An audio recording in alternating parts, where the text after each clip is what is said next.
po.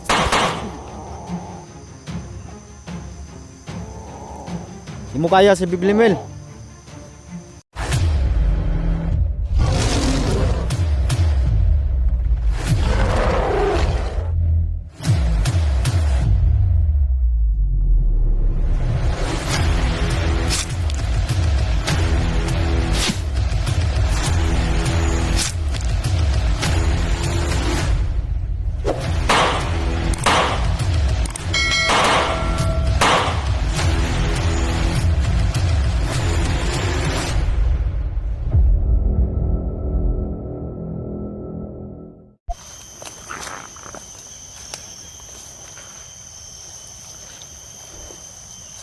So yan mga tol, magandang araw po sa ating lahat.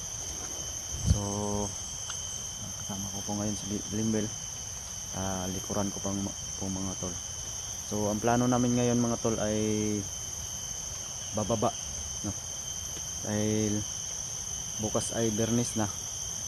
So kailangan talaga natin makapagbigay ng alay para sa kanya mga tol, para hindi siya manghina. At yan, doon na lang tayo sa unahan mag-usap. Tara, Limel.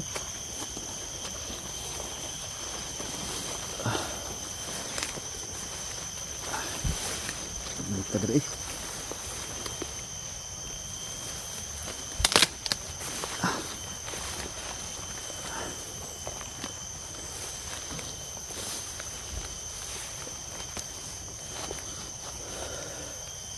Kain ka muna, Limel. So yan, kumain na siya kanina mga tol. So meron pa namang natira dito, pakainin natin ulit. Ito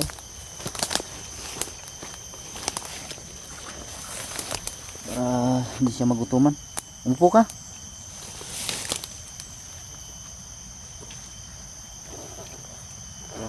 Umupo na mga tol. Dalawa ito na bahala. Anong unahin? Ito mo. Ako dito magmamasid muna ako sa paligid.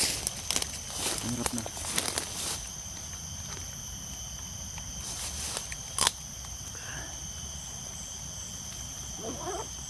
Para bumawi yung lakas ni Limbil mga tol, ay pakainin muna natin. Buti na lang ay may natira pa akong pagkain. Binigay ko na lang sa kanya.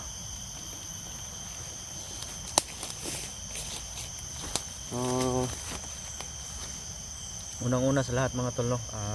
Maraming salamat po sa walang sawang suporta po sa Junji Adventure mga tol. Lalo na kay Limwell, no? Nagbigay po, nag-share po ng para sa kanya po. Maraming salamat po talaga mga tol. So ngayon, plano namin ay bumaba muna mga tol. So ang pinag-usapan namin nung kaibigan kong si tawag dito si Daniel mga tol, na isang bandido na tinulungan natin, ay Sabado gusto niya makipagkita sa akin. So may pinag-usapan na kaming lugar. So pag dumating kami sa bahay mga tol ay makahanap agad ako ng pang-alay kay Limel. Pagka Biyernes ng umaga ay akyat ako agad para hindi na ako pag nandun ako sa bundok, hindi ako bababa. Dahil pagka mag-prepare ako para sa sarili ko na makipagkita kay tawag dito kay Daniel, kung maganda ba yung balita niya sa akin. Sana po ay good news mga tol, no? So yan,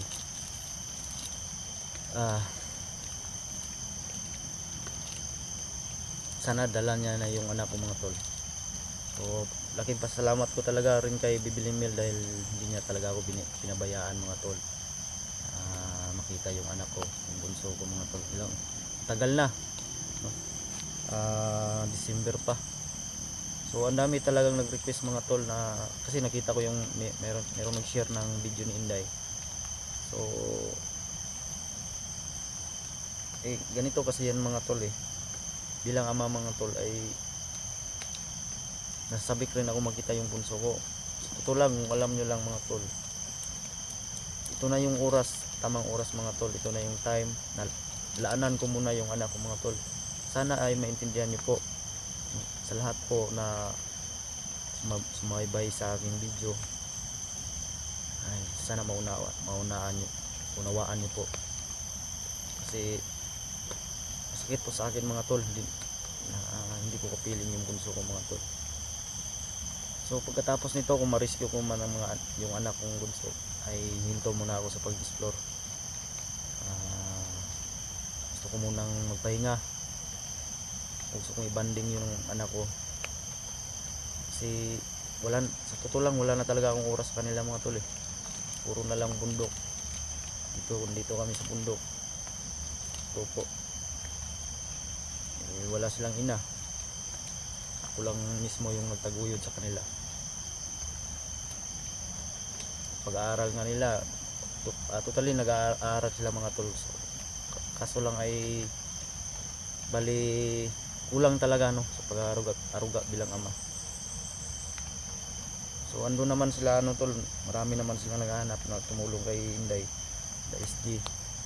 So, nakita na open ko yung mga video nila, SG Dax, sila Eric, ang dami nila, si Badan, si Jigo.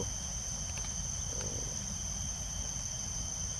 sana po ay unawaan niyo po ako tol. Sana po ay ako po humihingi po sa inyo ng dispensa na sa oras na ito, sa araw na ito ay hindi muna ako makakatulong.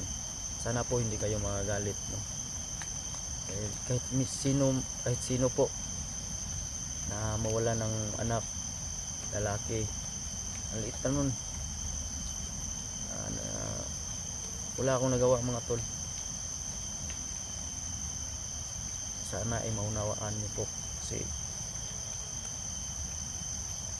talaga nandito na ako sa bundok, tapos request ganun. Wala namang problema tol kung agad-agad naman tayong tutulong. Sa ngayon mga tol ay ako'y humingi muna sa inyo ng dispensa. Papasalamat nga ako, hindi pa umalis sa aking tabi si Bibi Limil, andyan pa siya para agarang ma-rescue yung anak ko. Dinadamdam niya pa rin yung presensya o enerhiya ng anak ko. Patuloy pa rin kami. Yung biscuit kain mo? Ha? Ubus na? Gutom talaga to. Yan, naubos na yung ilang pag makababa tayo ng bayan sa bahay, bili tayo ulit niyan. Yan tol, maraming salamat ulit. Sana po ay naintindihan po ninyo mga tol. Ako po ay humihingi ng dispensa sa inyong lahat. Dapat ko munang unahin yung anak ko sa ngayon po. Sana po ay maunawaan nyo, kasi malito rin ako mga tol stress yung utak ko mga tol, kasi merong nag-request, bali mawala ako sa focus ba kung anong dapat natin gawin. Isa din yan sa mga ikapapahamak natin mga tol, mawala tayo sa isip. So yan, pasensya po dahil ako po'y po dito, sa aking side lang po. Sana po'y maunawaan niyo po. Maraming salamat uli na andyan pa rin kayo na sumuporta po sa aking YouTube channel, at ako po'y humihingi po sa inyo ng pabor, paki-share po ng video ko sa amin ni Limil, at paki-subscribe na rin po para marami pong maka-subscribe. Ay i-share nyo po, pag-click yung notification bell at all para updated po kayo kung mayroon man kaming i-upload na video, ay madali po ninyong mapanood yung video natin. Hindi nyo na kailangan pang hanapin, automatic po yung mag-pop up sa notification po yan sa cellphone nyo. So yan, busog na Kalimel. Naubos talaga niya yung tawag dito. Ito tol, balimamon, matamis to, may itlog at saka ito biskuit. Ito kasi yung hilig nila, matatamis.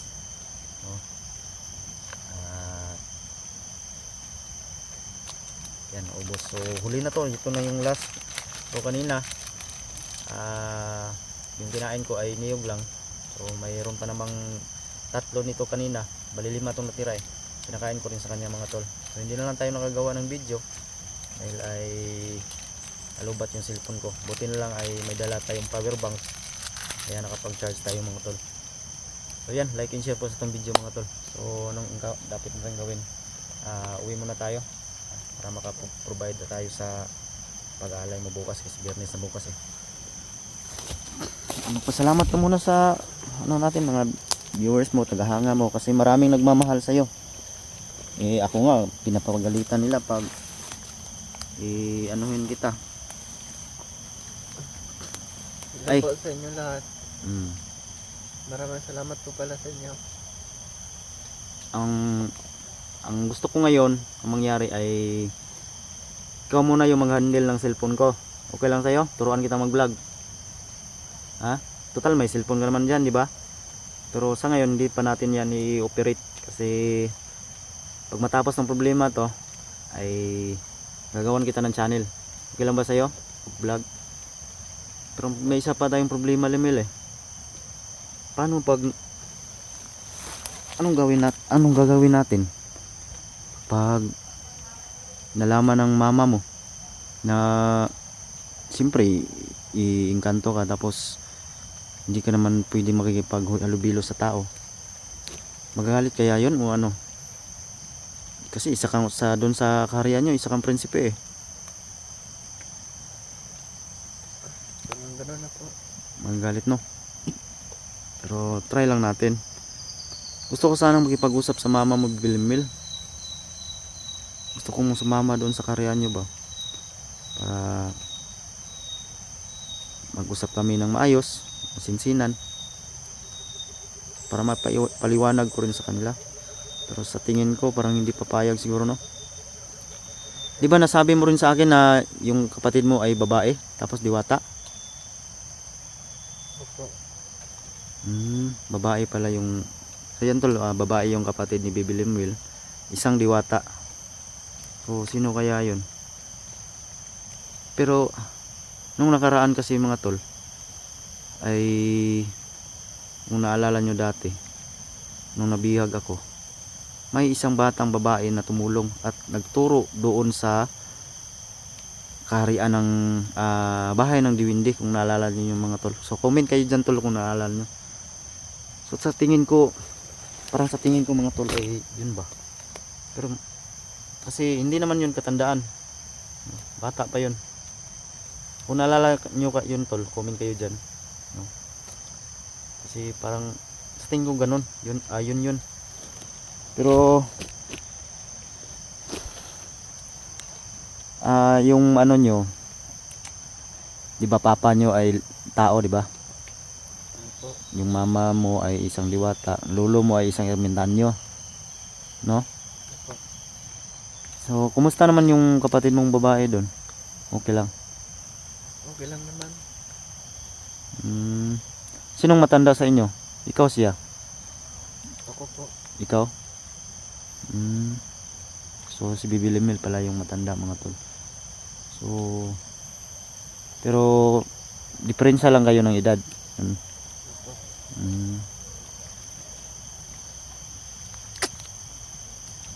Yan mga tol ay kausap natin si Bibi Limil ngayon ng maayos.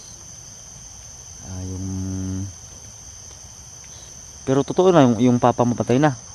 Yung taong papa mo Opo. patay na. Ito pala tol yung sinabi ni Lolo. Si Lolo Kiray ko ngayon nasa karian niya o karian ng mama mo? Nasa kaharian niya po. Karian niya. Opo. Matagal ako hindi nakapagbasita doon sa tawag dito, sa lolo mo ba? Mga 5 months na siguro o 4 months. Hindi ko na nabisita kasi sa sobrang busy. Pero okay naman siya. Okay naman po, pero nahihina na po siya dahil sa kanyang katandaan. Hihina na daw tultog dahil sa kanyang katandaan. So ikaw muna yung maghawak ng ano ko, yung cellphone ko, ha? Opo. Dahil sa tingin ko parang nanghihina ka na. So ako na lang yung mauna mag-guide sa harapan. Ay may baril naman ako dito. Ako lang muna. Tipirin mo na lang yung kapangyarihan mo ha. So, yung mga tol ay sinabihan ko siya na tipirin lang muna yung kapangyarihan niya. Para hindi natin maabuso yung bata. So, pero hindi ko naman siya pinabayaan mga tol. Lahat po ng best ko po ginagawa ko sa bata mga tol. So yan, mahal ko to yung bata na to mga tol. Hindi ko siya pababayaan. So ang plano ko dito, pagkatapos ko mag-alay ay plano ko ihatid ko muna to pauwiin ko muna sa kanilang karahian mga tol, kasi hinahunting siya ni Supremo. Papayag ka ba bibili mil na ano? Kasi plano ko ihatid talaga kita sa kariyan mo. Ha? Hindi po. Bakit? Hindi pwede kasi delikado yung buhay mo.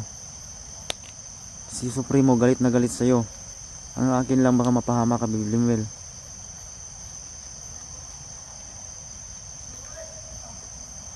Baka mamimiss po kita dito. Ano ba? Sige lang, yun nga ang gusto ko sana eh. Na gusto ko makausap yung nanay mo eh. Pero huwag ka mag-alala. Gagawin ko lahat. Kasi tao ka naman eh. Pakiusapan ko yung mama mo na baka pwede mag-stay ka muna ng matagal dito sa buhay ng mga tao.